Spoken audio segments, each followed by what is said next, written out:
بات بیان کرے گا کہ مظہر محض وارد ہوتا ہے اور یہ صحیح یا غیر صحیح نہیں ہوتا ہے۔ جو صحیح یا غیر صحیح ہوتا ہے وہ لازماً اس کا بیان ہوتا ہے، اور کوئی بیان سٹیٹمنٹ مظہر کے ساتھ اتنا قریب ترین منسلک نہیں ہوتا کہ وہ ناقابل خطا ہو۔ یہی وجہ ہے کہ وہ یہ کہے گا کہ یہ بیان کے شہد میٹھا ظاہر ہوتا ہے، صرف انتہائی احتمالی ہے، کلی یقینی نہیں۔ بعض صورتوں میں ٹائمن کا نظریہ ہیوم کے نظریے سے مماثلت رکھتا ہے۔ اس کا کہنا تھا کہ کوئی ایسی شے جس کا کبھی مشاہدہ نہیں کیا گیا، مثلاً جواہر کا صحیح طور پر نتیجہ اخذ نہیں کیا جا سکتا، لیکن جب وہ مظاہر کا بارہا ایک ساتھ مشاہدہ کیا گیا ہو تو ایک کا دوسرے سے استخراج ہو سکتا ہے۔ ٹائمن اپنی طویل زندگی کے تمام آخری سالوں میں ایتھنز میں رہا۔ وہ 235 ق میں وہاں انتقال کر گیا۔ اس کی موت کے ساتھ ہی پائرو کا مکتب فکر مکتب کی حیثیت سے ختم ہو گیا، لیکن اس کے نظریات ترمیم شدہ صورت میں قبول کر لیے گئے۔ یہ بات عجیب معلوم ہوگی کہ ان تبدیل شدہ نظریات کو اس اکیڈمی نے اپنایا جو افلاطون کی روایت کی نمائندگی کرتی تھی۔ وہ شخص جس نے یہ حیران کن انقلاب پیدا کیا ارسطیشلس تھا، جو ٹائمن کا ہم عصر تھا، جو بڑھاپے میں 240 ق میں انتقال کر گیا۔ زیادہ تر لوگوں نے افلاطون سے جو کچھ لیا وہ فوق الحسی فکری دنیا کا عقیدہ اور فانی جسم پر لافانی روح کی برتری کا اعتقاد تھا، لیکن افلاطون کثیر الجہت فلسفی تھا اور بعض پہلوں میں تشکیک کی تعلیم دیتا۔ خیال کیا جا سکتا ہے کہ افلاطون کا سقراط کچھ نہ جاننے کا اعتراف کرتا ہے۔ ہم فطری طور پر اسے ایک طنز یومس کہتے ہیں۔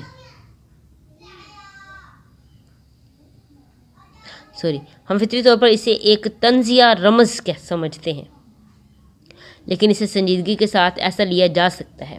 بہت سے مکالمات کسی مثبت نتیجہ پر نہیں پہنچتے اور ان کا مقصد قاری کو شک کی کیفیت میں چھوڑنا ہوتا ہے۔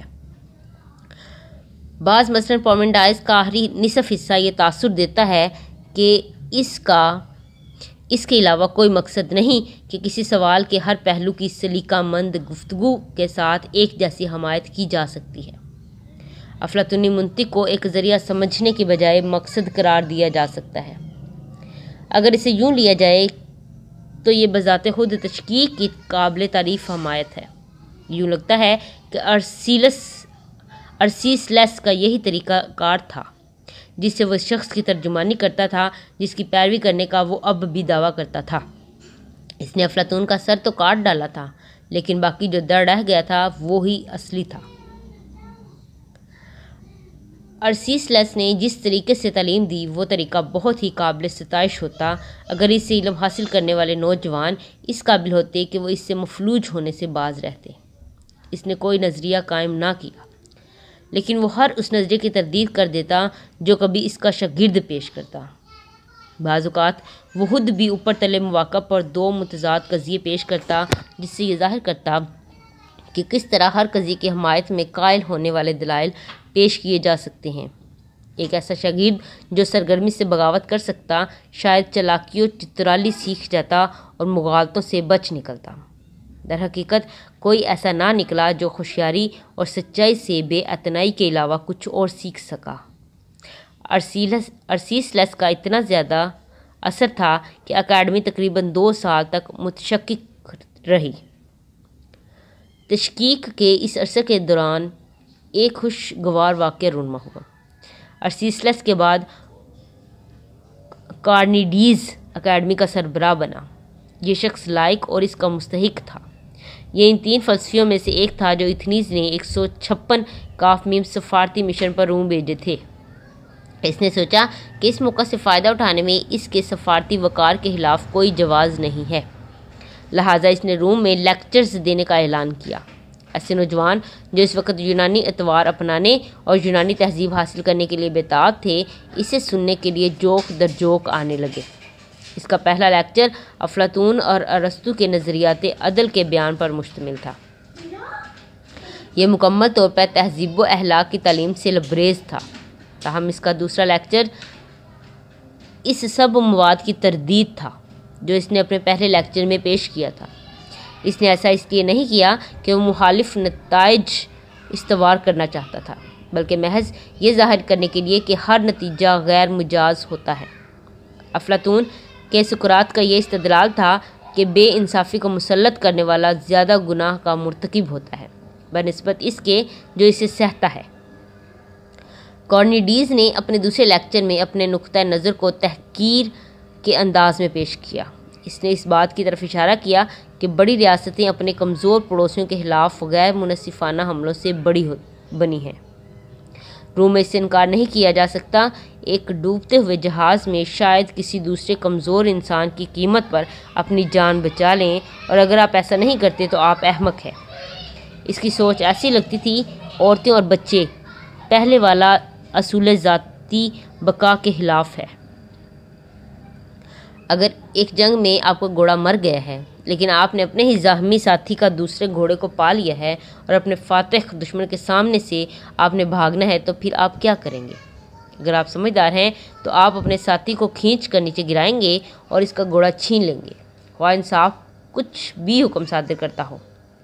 افلاطون نے ایک برائے نام شاگرد کا یہ استدلال، جو کسی بھی تہذیبی یا اخلاقی نہیں تھا، حیران کن ہے، لیکن یوں لگتا ہے کہ اس سے جدید ذہن کے رومی نوجوانوں کو خوشی ہوئی۔ وہاں ایک شخص ایسا تھا جو اس سے خوش نہیں تھا۔ اس کا نام بزرگ کیٹو تھا۔ وہ کڑے، سخت، احمقانہ اور ظالمانہ اخلاقی ضابطے کی نمائندگی کرتا جس سے روم نے کارتھیج کو شکست دی تھی۔ اس نے جوانی سے بڑھاپے تک سادہ زندگی گزاری تھی۔ وہ الصبح اٹھتا، سخت دستی کام کرنے کی مشق کرتا، صرف روکھی سوکھی غذا کھاتا اور 100 پینس سے زیادہ قیمت کا بڑا کوٹ نہ پہنتا۔ ریاست کے متعلق وہ نہایت محتاط اور دیانتدار تھا۔ اس نے ہر طرح کی رشوت یا لوٹ مار سے پرہیز کیا۔ وہ دیگر رومیوں سے بھی ان اخلاقی اقدار کا طالب ہوتا جن پر خود عمل کرتا تھا۔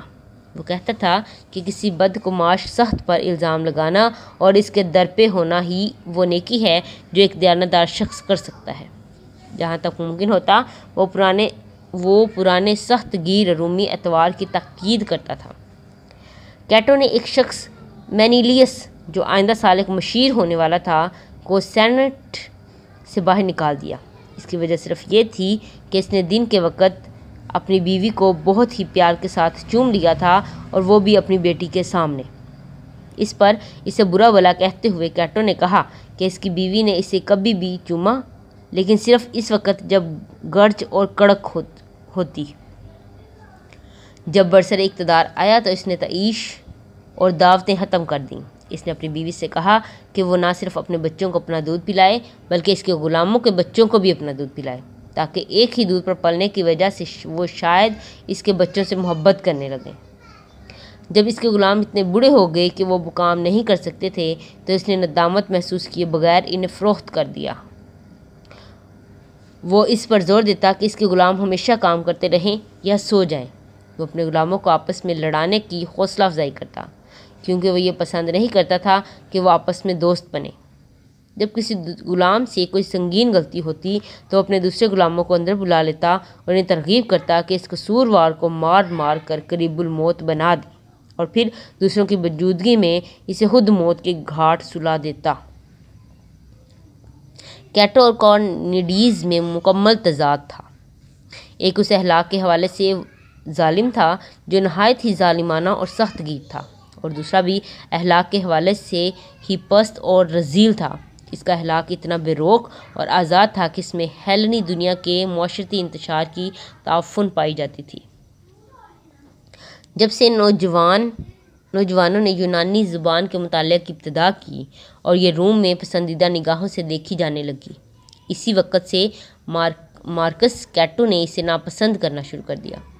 اسے یہ ڈر تھا کہ روم کے نوجوان جو علم اور خطابت کے خواہش مند ہو رہے تھے، وہ روم کی عسکری عظمت و شان کو بالکل ترک کر دیں گے۔ اس لیے ایک دن اس نے سینٹ میں ایک غلطی کا برملا اظہار کیا۔ وہ یہ تھا کہ ایک سفیر ایک مدت سے وہاں تھا اور انہوں نے کوئی سفارتی کام نہیں کیا تھا، یہ سمجھتے ہوئے کہ وہ ہوشیار لوگ ہیں اور آسانی سے ایسا کرنے کی ترغیب دیں گے جیسے کہ وہ چاہیں گے، اور اگر اور طرح سے نہیں تو اس سے شاید انہیں ترغیب ملے کہ وہ اس کا کوئی جواب دے اور انہیں ان کے گھر واپس بھیج دیا جائے کہ وہ وہاں جا کر اپنے بچوں کو یونانی پڑھائیں اور روم کے بچوں کو چھوڑ دیں تاکہ وہ پہلے کی طرح روم اور سینٹ کے قانون کی اطاعت کریں۔ اس نے سینٹ کے سامنے یہ تقریر کارنیڈیز کے خلاف کسی ذاتی بدنیتی یا کینے کے سبب نہ کی جیسے کہ بعض نے اس طرح لیا ہے، بلکہ صرف اس لیے ایسا کیا کہ اس سے فلسفے سے نفرت تھی۔ کیٹو کے خیال میں یونانی لوگ قانون کے بغیر پست نسل کے تھے، اس میں کوئی مذائقہ نہ تھا اگر تنگ عقلی کچھ بحثی سے انہیں ذلیل کیا جائے، لیکن روم کے نوجوان کو دیندار، حاکم، بے رحم اور احمق رکھا جائے۔ تاہم وہ ناکام ہوا۔ بعد ازاں رومیوں نے جب کیٹو کی برائیوں کو اپنایا تو ساتھ ہی کارنیڈیز کی برائیاں بھی اختیار کر لیں۔ کارنیڈیز 110 سے 180 قاف میم کے بعد اکیڈمی کا سربراہ کارتھیج کا رہنے والا ہینس ڈریبل تھا، لیکن جو یونانیوں سے معاملات کرنے میں خود کو کلیٹوموکس کہلانا پسند کرتا تھا۔ کارنیڈیز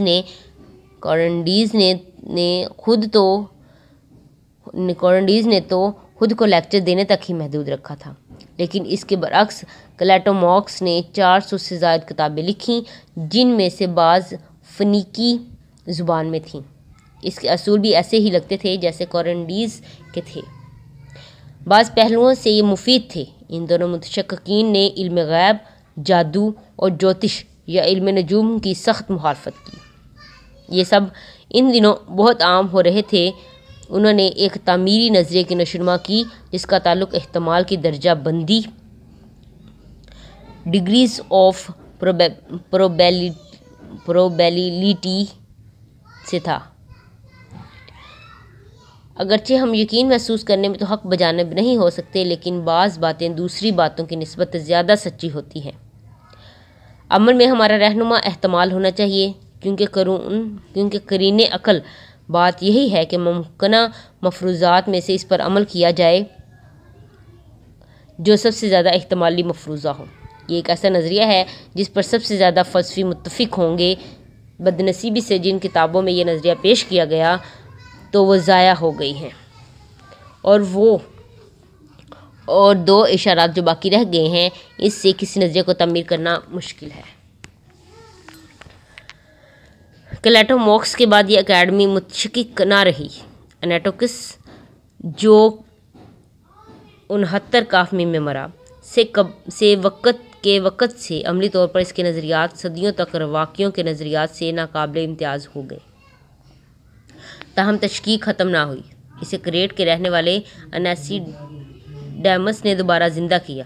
وہ نوساس سے آیا تھا، جو ہمیں معلوم ہوا ہے شاید 2000 سال سے پہلے متشککین گزرے ہیں۔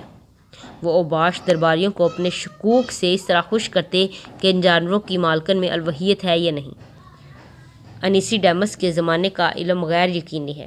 اس نے کارنیڈیز کے بتائے ہوئے احتمالی نظریات ترک کر دیے اور تشکیک کی ابتدائی ترین صورتوں کی طرف لوٹ گیا۔ اس نے بہت اثر چھوڑا۔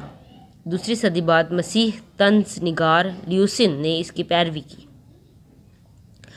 اس کے کچھ ہی عرصہ بعد سیکسٹس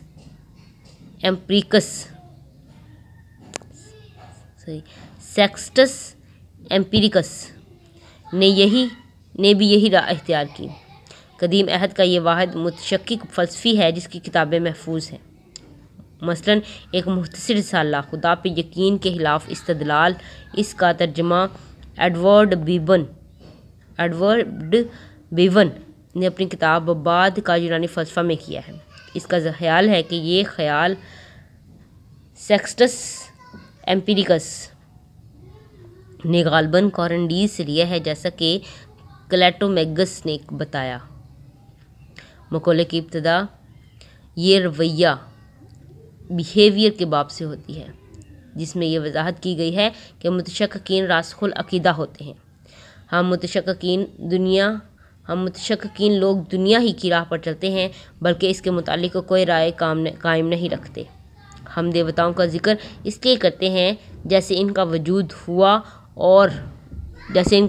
ہو اور ان دیوتاؤں کی پوجا بھی کرتے ہیں اور کہتے ہیں کہ یہ فضل سے نوازتے ہیں، لیکن ایسا کہتے ہوئے ہم کسی عقیدے کا اظہار نہیں کرتے اور ہٹ دھرموں کے اجڑ پن سے بچتے ہیں۔ اس کے بعد وہ یہ دلیل دیتا ہے کہ لوگ خدا کی ماہیت کے متعلق مختلف رائے رکھتے ہیں۔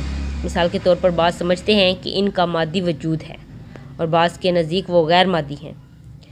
چونکہ ہمیں اس کا کوئی تجربہ نہیں، اس لیے ہم اس کی صفات نہیں جان سکتے۔ خدا کا وجود بدیہی ہی نہیں، اس لیے اس کے ثبوت کی ضرورت نہیں ہے۔ یہ ظاہر کرنے کے لیے کہ اس کا کوئی ثبوت نہیں، کچھ مبہم سا استدلال پیش کیا گیا ہے۔ اس کے بعد وہ مسئلہ شر لیتا ہے اور ان الفاظ پر ختم کرتا ہے: جنہیں خدا کے وجود پر یقین ہے وہ ایک بدعت سے نہیں بچ سکتے، کیونکہ اگر وہ کہتے ہیں کہ خدا ہر چیز پر قادر ہے تو وہ اسے شر کا خالق بھی قرار دیتے ہیں۔